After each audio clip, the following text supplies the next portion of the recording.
We're back to the Total Education Celebrity Show on the Total Education Network. Again, TotalTutor.net for more information. Twitter, Total Tutor, Neil S. Haley, Facebook, LinkedIn, Neil Haley, Instagram, Total Tutor, and an Olympic athlete from Sochi, and Katie Tsuyuki. Katie, thanks for calling.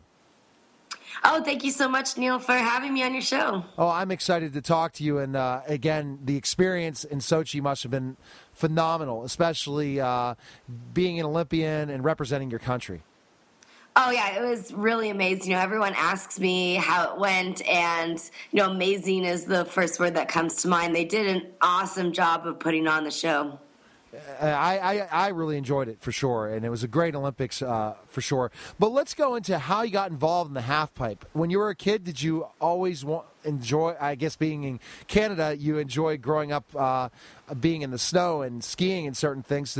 Was this something that you liked doing, skiing a lot in your life when you were younger? You know, being in such a winter nation, you would think that that would be the case. But for me, it was a little bit different. I actually come from like a water ski wakeboard background. And, you know, I didn't really think about the Olympics. I thought more about being on top of the SeaWorld water ski pyramid when I was a kid.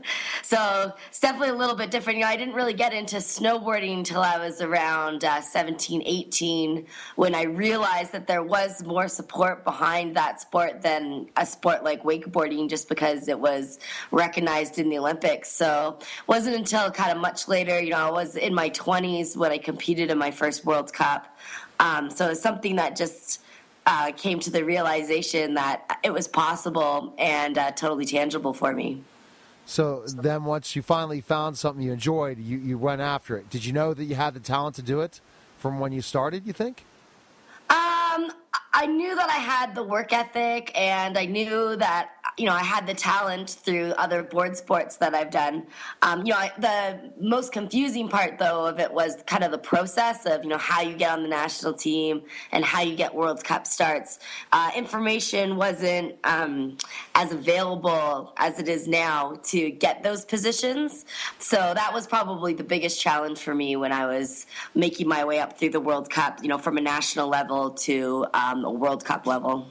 It definitely seems like that's something that the process of just looking at and saying, am I talented enough? I know I have the work ethic, but am I going to be able to compete at the Olympic level? So basically, once you started to win or compete well, you knew that this is going to be something that is going to be a career of yours. When did you kind of finally see this is something that you're going to be able to train hard and spend a lot of time doing? It wasn't until a couple years out of 2010, so I guess, you know, 2008, 2009, that I really sort of buckled down and, you know, became really serious and kind of start looking for more private ways of getting myself to the games. I was on the national team for a good long while, but, you know, it's a national team. They have a lot on their plate, and sometimes athletes fall through the cracks. And unfortunately, I was one of those athletes. So, you know, after not making it and being a forerunner in 2010, I was an alternate, and then I went on to be a forerunner. I really sort of took the bull by the horns and decided to kind of make my own program with the people who I knew were going to support me in the right ways.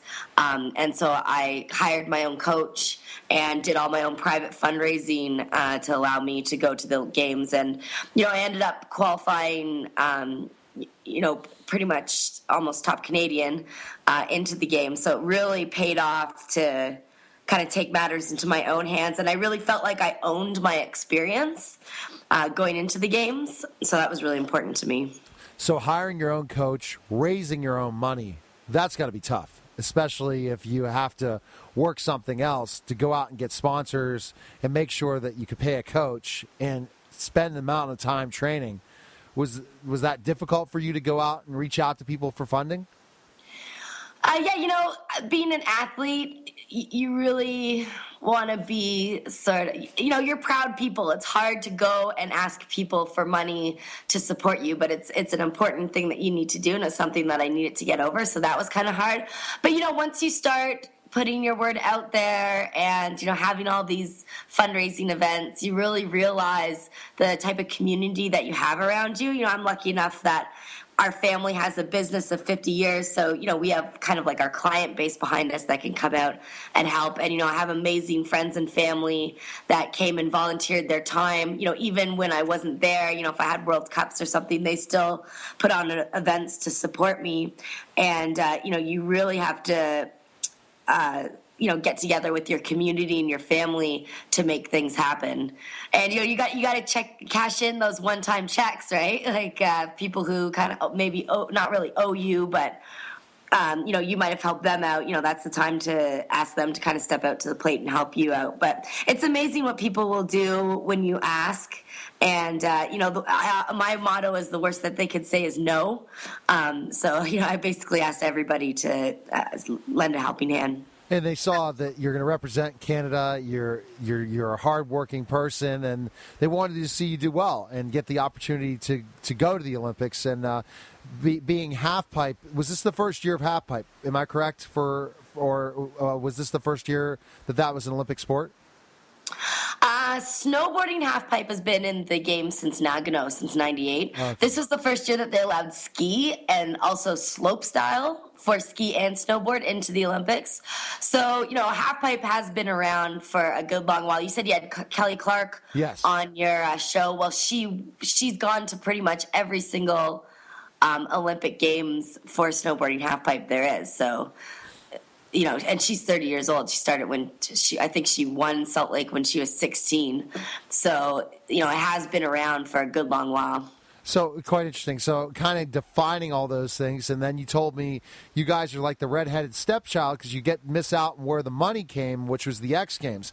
But do you get to compete against all the other tours and different events with the U.S. in different things? Like, will you go and compete in some of the things that really draw a lot of money, not just the X Games? For competition? Oh yeah, like a lot of TTR events. There's two kind of circles, competitive circles. One of them is the FIS, which most people are familiar with because they kind of own the rights to govern over the Olympic snowboarding. And then the other one is the TTR, the Ticket to Ride, and that's kind of set up more by solely snowboarders. So TTR kind of has some of the bigger, more media popular events, whereas FIS has the World Cup events, which are a little bit different. But yeah, once you qualify on a world level, a lot of times you're invited or allowed to go to whatever event there is. The X Games is the only invitation only. Well, there was the Do Tour too, but that went off of your ranking more so than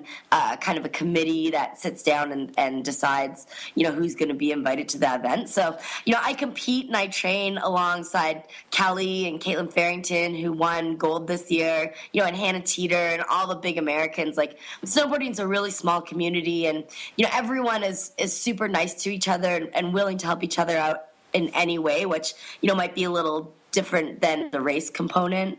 That's the great thing about freestyle is that, at the end of the day, a lot of the times we are cheering on our friends and we want to see everybody do well to progress the sport and, see what's coming up next. And that's really interesting, Katie, in so many ways when you talk about you guys as a community. For sure. And I was going to say it's such exciting sports. I call it all X Games because that's how we kind of define it in the U.S., except for the Olympics, that these are X-athlete, the X Games type athletes. But there's really a lot of money to make in this sport because of the audiences that come watch this, right? This is the other thing about when you're going out trying to get sponsorship or funding. It's not as difficult than other athletic events because it draws so well in the different events and competitions, doesn't it? Because people love watching this, don't they?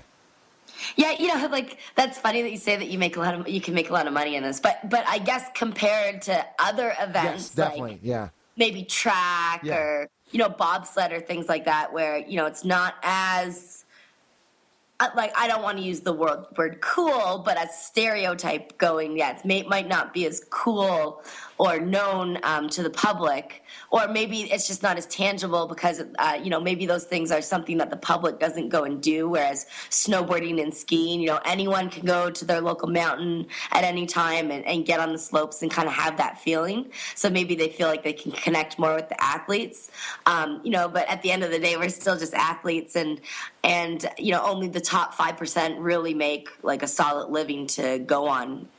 So other athletes, they need to find other ways. We really have to be multifaceted to go out there and like make an income for ourselves doing what we really love. You got to have a lot of sponsors, if anything, and also be able to work your way through that process. Do anything from public speaking to writing for magazines, to going out and maybe mentoring or coaching other athletes. Like, you got to be willing to try or do, anything to make it happen for yourself. But that's, honestly, like that's just any small business as well. Being athletics or, you have your own construction company or something. That's just something that you have to be willing to do to, grow. Okay, when we get back, more with Katie Tsuyuki, and we're going to go right into the interesting process of Sochi, but I have a couple more questions regarding some of the other things that she's doing, especially, I guess, your family business and all these different things that led you to Sochi, and the experience there, and the great work you're doing with kids. You're listening to the Total Education Celebrity Show on the Total Education Network, and we'll be back in just a moment. We're back to the Total Education Celebrity Show on the Total Education Network. Again, TotalTutor.net for more information. Twitter, Total Tutor. Neil S. Haley, Facebook, LinkedIn, Neil Haley, Instagram, Total Tutor. And I'm with Katie Tsuyuki, and we're having a really interesting conversation. She's a Canadian Olympian halfpipe snowboarder, and we're having a really interesting conversation about, I guess, the sport and understanding how you are able to get to Sochi. When you talked about specifically enough, I mean, not just the talent, you got to raise the money. Your family business, what is that family business? Tell me about that. We're one of the first Sony dealers in Canada. It's a family business. We're celebrating our 50th year this year. And my grandfather started. We're third generation. My grandfather came out of an internment camp. We're a Japanese background. Came out of an internment camp and opened up this little shop. And it's evolved, to be, multi-million-dollar business that it is now. And, expanded our shop and things like that. So, it's really something that I grew up with, and sales and marketing and things like that are in me. So that helps. That definitely helps when you're going out and raising money, for sure. To understand that, you learned at an early age about how brand awareness, how to promote a product, all that stuff, right? Yeah, exactly. Okay, so finally you raise the money, and then you qualify for the Olympics. So take us from there, getting the opportunity to go to the Olympics. How excited were you when you were chosen and you knew you were going there?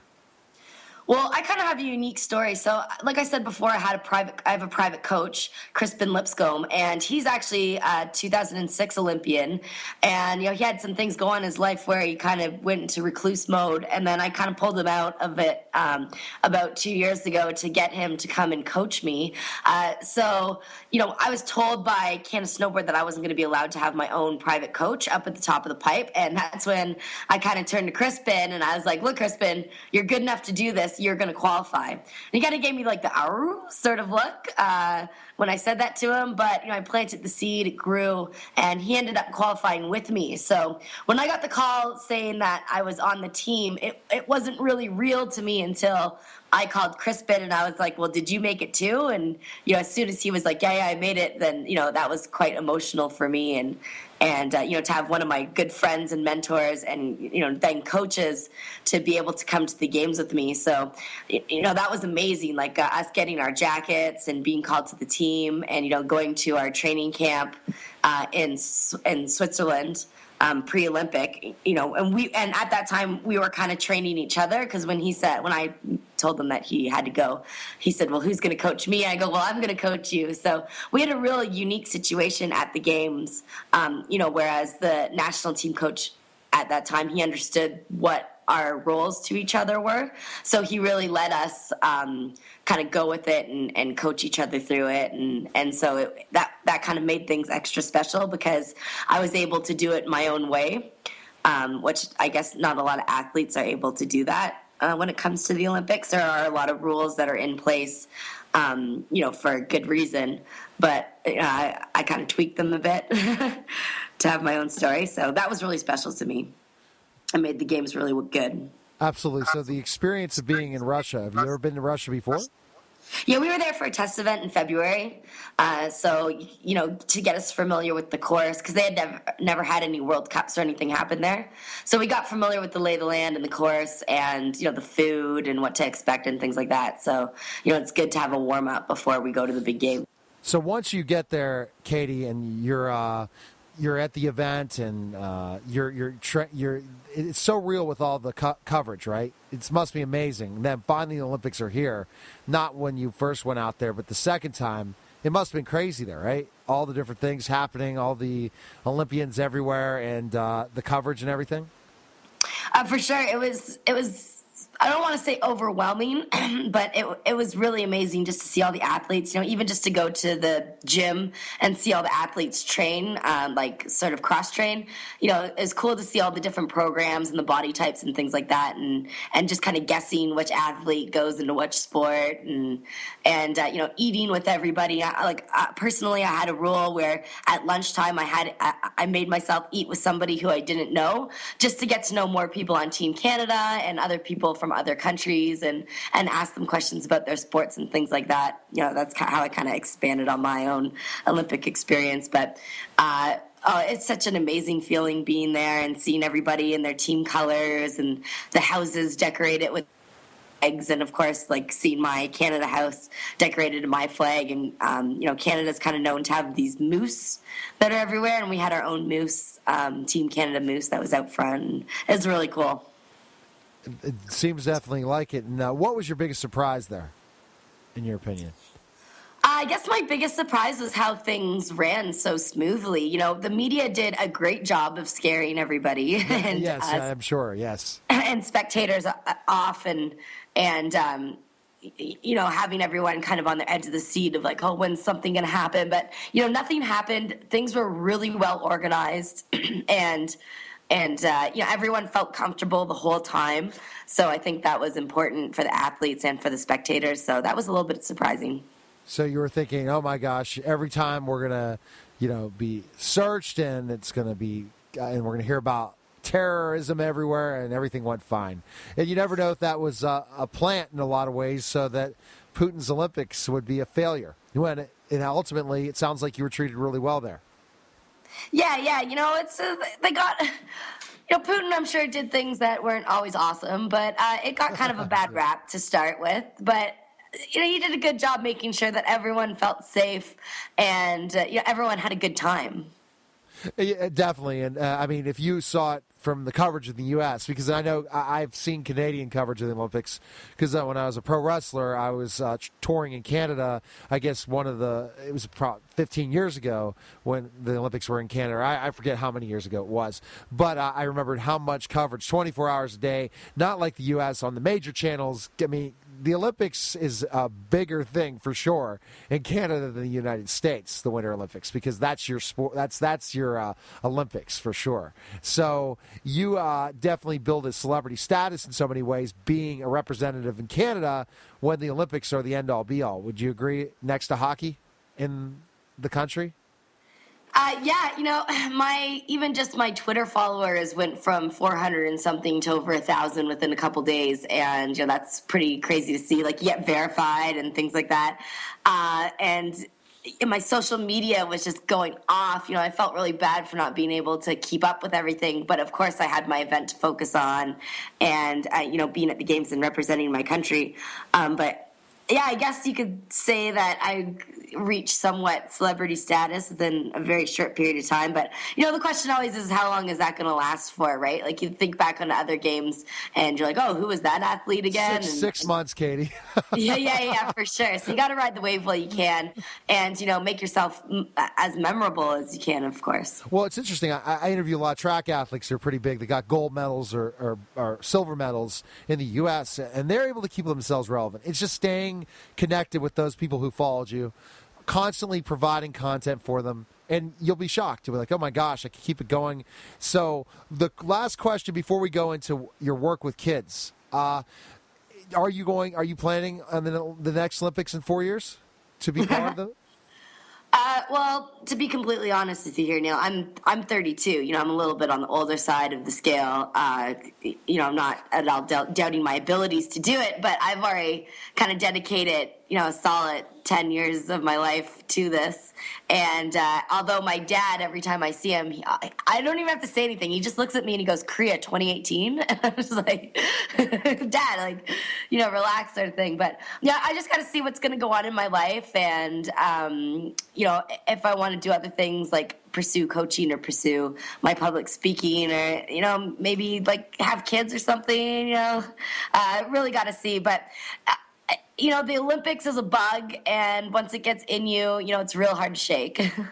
Oh, absolutely. Well, I didn't know your age, and when I saw you on Skype, I said, "You don't look 32, so you look a lot younger than 32 for sure." So I didn't expect you to tell me that. I thought you were definitely in your 20s. So, Katie, the big thing is then again giving back. Your success as an Olympian, your success in life of maintaining and having an opportunity to do so many great things. You see how important giving back isn't that, Katie? That's so important to you. Oh, yeah, it's really important to me. You know, I'm really passionate about snowboarding and sport and everything that it encompasses. And I look at a lot of younger kids these days, and I see that that's kind of something that might be lacking in their lives. You know, it doesn't have to be passion in snowboarding or sport or anything. That's the great thing about passion, is that it goes well beyond that into the arts, into scholastics, you know, into basically anything that anyone finds interesting. So I kind of put together this workshop that I do with 18 and under kids, although I've had lots of older people come up to me and tell me that they love my workshop. And it's just about finding passion in their lives. And, you know, the one sort of message that I try and convey is that if you find passion in your work, then you'll never actually be working. Exactly. My job, I don't feel like I'm working at all. Anyone says, are you going to go back to be a teacher? No, I'm going to stay an entrepreneur. I'm going to have my radio network. I'm going to have my media company, and I'm going to have my tutoring consulting company, and I'll be my own boss. Forget about forget the 9-to-5 deal I've drill, or forget getting in the classroom and having the Monday through Friday 182-day drill. I like this. Hey, it doesn't feel like work. Monday morning I wake up. It's another day. It's not like exactly. And so, you know, like my Olympic experience in sport is very, you know, important to me to use an example to these kids. But I have other friends who are chefs, who are models, you know, who are teachers that I use in my presentation to show that it's not, like I said before, it's not just about sport. It's just about finding that thing that you love and, you know, developing it into work that you know you can see yourself doing every day. And you know, it's a really important message to these kids, because I don't think that it's that talking about passion and you know, allowing the kids to believe that they can do things that they love doing. I don't think that message is very prevalent in schools these days. So it's nice to have, you know, me come in kind of on a supplementary level and, you know, give the kids that confidence of like, hey, you know what, go out and find, you know, be a dreamer, find things that you love doing. And, you know, it's okay to go out for them, you know, and of course, with that message, I always underline it with, it's never going to be easy, or it's not easy thing to do. And, you know, people might try and put you down. But, you know, as long as you're not harming yourself or anybody else, there's always a way to find passion and make it work for you through work ethic and education and, you know, going out into your community and finding mentors. You know, and kind of making it happen for yourself, just like how I had to do, and lots of other people. So life after sports, I had to talk about this in a lot of ways, Katie. You said kind of you might not be competing 4 years from now. What's your game plan? I talk to professional athletes about this all the time, especially, and I guess the connection with Annette is kind of funny, especially she was an Australian Olympian, so I'm going, I guess, globally when it comes to Olympians now. But I've had a lot of NFL athletes on, a lot of them that a lot of people don't figure out what they're going to do afterwards. I could tell you, I have a feeling you have a plan, but for our listeners, what is your plan? Like right now, coming out of the games, I have a lot of offers on the table, and I really kind of have to sit down and narrow it down to see what's going to work when, at what time in my life within the next, 10, 15 years. And, something that's really jumping out at me is that I was offered a traveling coach job with one of my friends who has a really good snowboarding program. And I think that's a really good fit for me just because, I've done the travel thing. I've done the travel thing, and everything like that interests me. I have a lot of things on the table in front of me. It's just kind of nailing things down within the next 10 or 15 years. Well, and I'm sure you have more time to decide. More opportunities are going to come your way, Katie. And never give up on that Olympic dream again, for sure. But I think that you could definitely capitalize from this and be able to help transform people's lives and choose your passion, what makes you passionate, and live life, for sure. And I think that those are fantastic messages. So, Katie, where can we find information on you and learn more about you? Well, I have a website. It's KT. Those are my initials, just the letter K and the letter T, athletics.com. And there's all news on me and what's going on. And if a teacher or somebody's interested in having me come in and speak about passion to their school, then information on that is there too. And of course, all social media. My Instagram is KT_athletics. My Twitter handle is Katie_Tsuyuki.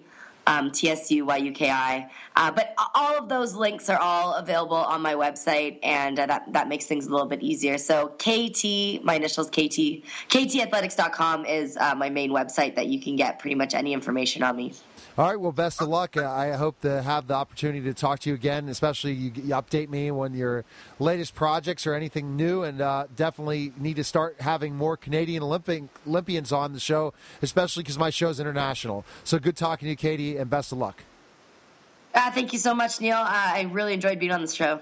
It was a lot of fun. You're listening to Total Education Celebrity Show on the Total Education Network, and we'll be back in just a moment.